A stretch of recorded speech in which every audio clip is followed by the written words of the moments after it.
Petrobras é o nosso tema desse conteúdo. Nós vamos falar de dividendos, entender a projeção do mercado para o segundo semestre, falar dos dividendos extraordinários também e quanto a companhia pode pagar para nós que somos investidores de Petrobras. Eu sou o Thiago e se você ainda não é inscrito, já se inscreva, faça parte do nosso canal. Vamos começar falando então da companhia. Estou com as ações aqui, ó. Petri 4, que são as ações preferenciais, e tem também aqui a Petri 3, que são as ações ON. Para você que já investe, ou para você que está analisando, estudando a Petrobras para fazer imposição ou fazer novos aportes, importante você entender que eu particularmente prefiro mais aqui as ações Petri 4 pela questão do custo-benefício e também a parte dos proventos. Então nós temos aqui, ó, dividend yield de 16% Petri 4, 15% Petri 3. O custo-benefício é melhor de Petri 4, porém, se você tem Petri 3 também é uma excelente escolha, aí vai do seu modelo de investimento. É importante entender aqui que o PL, o preço-lucro, está barato, está na casa de 4, preço-lucro. PVP também 1.2, 1.3. EV/EBITDA na casa de 3 e a margem EBIT, faixa de 35%.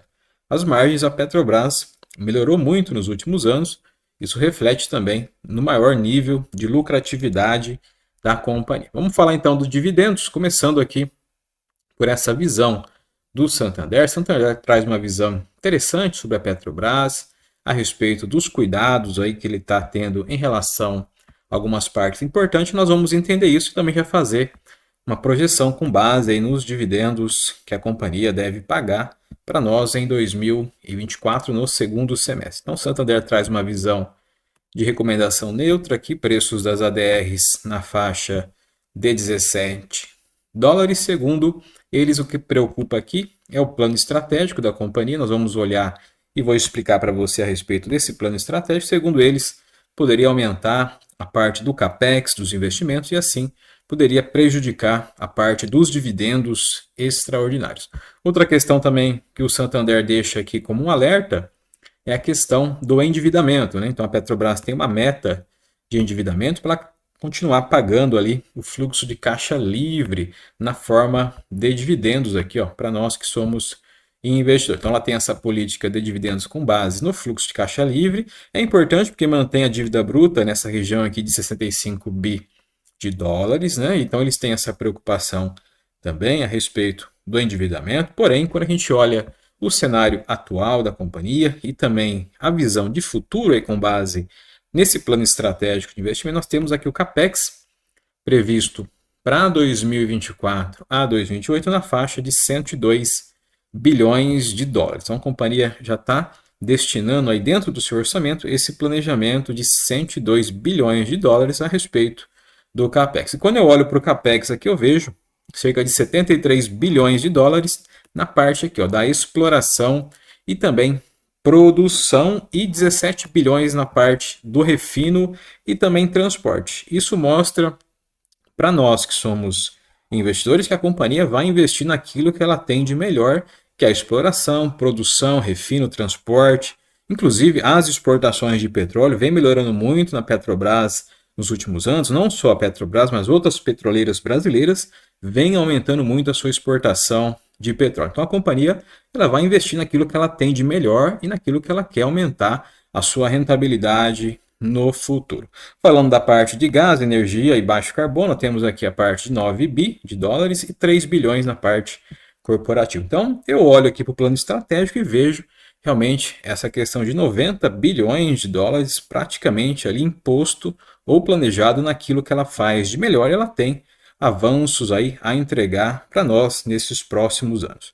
Saindo do CAPEX, o que é importante também entender, aí já falando da parte da visão do Santander a respeito da dívida líquida versus EBITDA ajustado. Então a Petrobras tem essa política de dividendos, que é importante manter o baixo endividamento e pagando dividendos. É uma política bem coerente no meu modo de analisar, e isso garante a companhia pagar proventos recorrentes aí nos próximos anos. Então nós temos aqui, ó, desde o segundo TRI de 2023 até o primeiro TRI de 2024, que foi o último anúncio de balanço da companhia, nós temos aqui, ó, dívida líquida versus EBIT na casa de 0,8 e 0,7, que foi no segundo TRI de de 2023. Então você vê que ela mantém ali abaixo de 1 o seu grau de dívida líquida versus EBITDA, o que vai possibilitar ela continuar pagando bons proventos para nós que somos investidores. Então eu vejo essa preocupação do Santander, faz sentido sim, é importante a gente olhar a parte do endividamento, o CAPEX também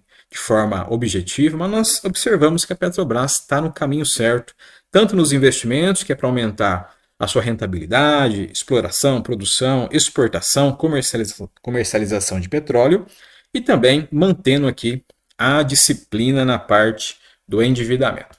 Falando da parte dos dividendos, nós temos aqui a visão ainda do Santander. Nós vamos dar uma analisada na projeção que eles têm de dividendos para o segundo semestre agora. Então eles têm aqui, ó, os dividendos extraordinários poderiam surgir devido a algumas questões importantes, aí mantendo na casa de 9 a 10 bilhões de dólares aí para o segundo semestre. Porém, eles olham aqui essa parte dos dividendos extraordinários de forma muito mais cautelosa e eles planejam que a companhia deve distribuir ao longo do segundo semestre e também primeiro tri de 2025 cerca de 4 bilhões e meio de dólares. Então, segundo eles, pouco provável que a companhia distribua dividendos extraordinários agora no segundo semestre de 2024. Estão planejando aqui um alvo na casa de 4 bilhões e meio, conforme aí os dividendos recorrentes. Para a gente entender um pouco mais aqui, vamos fazer uma projeção desses dividendos recorrentes. 4 bilhões e meio de dólares, aqui é a projeção do Santander. A gente vai multiplicar, colocar hoje tá 5,40, vamos colocar 5,30 o dólar para manter num nível muito mais coerente. Então, daria aí 23 bilhões e 850 milhões de dividendos recorrentes que a companhia pode distribuir no segundo semestre e também no primeiro tri de 2025. Para isso, a gente vai pegar aqui a base acionária da companhia, vamos dar uma olhada aqui na base acionária para entender o quanto ela pode pagar com base nessa projeção do Santander, que é importante a gente fazer para entender a visão do mercado. Então tem lá 23 bilhões e 850 milhões, que é a projeção dos dividendos do Santander. Aqui eu já tenho as ações ON e PN da Petrobras, um pouco mais de 13 bilhões de ações. Eu não estou considerando aqui recompra de ações. Vamos dividir aqui pela base acionária atual. Vamos ver o valor que vai dar de dividendos aí recorrentes que a companhia vai anunciar, segundo o Santander, no segundo semestre agora de 2024 e também no primeiro tri de 2025. Daria R$ 1,82 por unidade de ação. Quando a gente olha hoje para o cenário aqui de datacons da companhia, o mapa de proventos de Petrobras, aqui já estou com Petri 4, mas também Petri 3 é o mesmo mapa. Nós temos aqui os pagamentos já anunciados para agosto e setembro e os próximos pagamentos. Devemos ter aqui, ó, novembro e dezembro e também janeiro aqui, ou fevereiro ou março de 2025. Então o Santander ele está projetando aqui para novembro e dezembro, esses dividendos de R$ 1,82 aqui, ó, que ele está projetando para novembro e dezembro e para janeiro a março de 2025. Então, segundo ele, a companhia vai anunciar R$ 1,82. Porém, quando nós olhamos para os dividendos extraordinários, nós temos uma visão também otimista de algumas casas de análise a respeito de quanto a companhia pode pagar de dividendos extraordinários. Vamos dar uma olhada aqui numa visão também do BOFA a respeito dos dividendos que a companhia pode pagar extraordinários, seria na faixa de 22 bilhões da reserva de remuneração de capital. Então, a companhia já distribuiu 50% da sua reserva e sobrou cerca de 22 bilhões na reserva de remuneração, que ela é destinada exclusivamente ao pagamento de dividendos. Então, eles trazem essa visão que a empresa pode pagar já no segundo semestre de 2024, mais 22 bilhões, fora os dividendos recorrentes. Então, para isso, nós vamos fazer mais um cálculo. Vamos anotar aqui, R$ 1,82 é a projeção do Santander dos dividendos recorrentes. Pegando aqui os 22 bilhões, que é a projeção dos dividendos extraordinários, a gente vai lá na base acionária e vamos dividir também pela base acionária. Lembrando que eu não estou considerando aqui recompra de ações, vamos dividir pela base acionária 22 bilhões, que seriam a reserva de remuneração de capital da companhia, aonde ela pode distribuir em dividendos extraordinários ainda no segundo semestre de 2024, segundo a visão do mercado. Daria R$ 1,68 por unidade de ação, tanto a ação ON e também a ação PN. Então, se a gente somar 1,82 e fizer aqui 1,62, vamos ver quanto que vai dar de dividendos recorrentes. Então, vamos colocar aqui 1,82, que é a projeção do Santander de dividendos recorrentes, mais R$ 1,68, que seria os dividendos extraordinários, vai dar R$ 3,50, que é a projeção de Santander na parte dos dividendos recorrentes, 1,82, e mais 1,68, que seria a projeção dos dividendos extraordinários aí para o segundo semestre de 2024, totalizando R$ 3,50 por unidade de ação, tanto a ação PN e também as ações ON.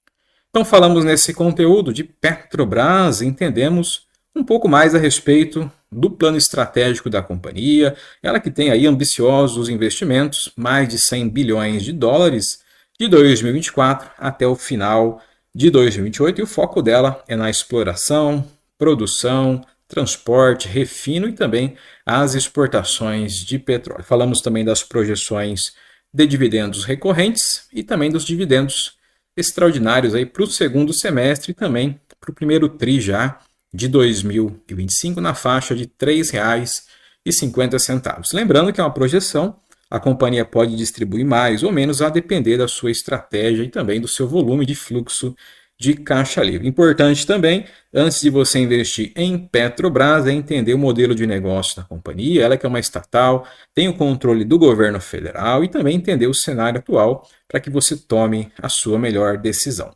Se você ainda não é inscrito, já se inscreva, faça parte do nosso canal. Nos encontramos nos próximos vídeos. Abraço!